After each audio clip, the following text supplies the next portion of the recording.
Isaiah chapter 2.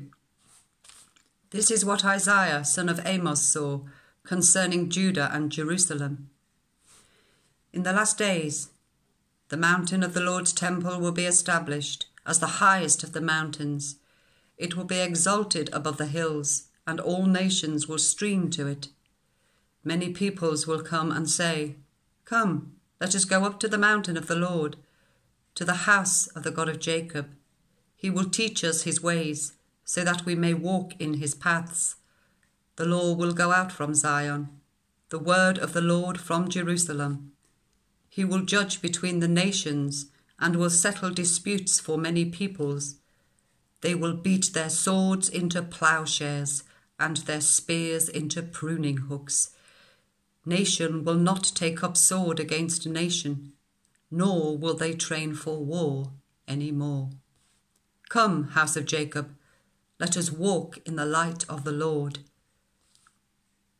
You have abandoned your people, the house of Jacob. They are full of superstitions from the east.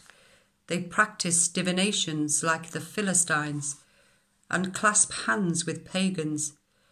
Their land is full of silver and gold. There is no end to their treasures. Their land is full of horses. There is no end to the chariots. Their land is full of idols. They bow down to the work of their hands, to what their fingers have made. So people will be brought low, and everyone humbled. Do not forgive them. Go into the rocks, hide in the ground, from the fearful presence of the Lord and the splendour of his majesty.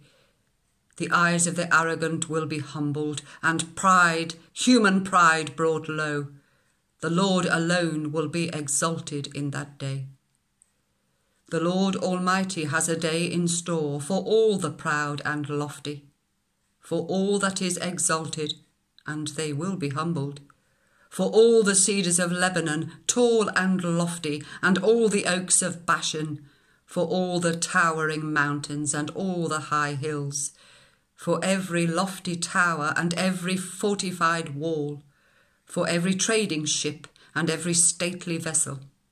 The arrogance of all people will be brought low, and human pride humbled. The Lord alone will be exalted in that day, and the idols will totally disappear. People will flee to caves in the rocks and to holes in the ground from the fearful presence of the Lord and the splendour of his majesty when he rises to shake the earth. In that day people will throw away to the moles and bats their idols of silver and idols of gold which they made to worship. They will flee to caverns in the rocks and to the overhanging crags from the fearful presence of the Lord and the splendour of his majesty when he rises to shake the earth. Stop trusting in human beings who have but a breath in their nostrils.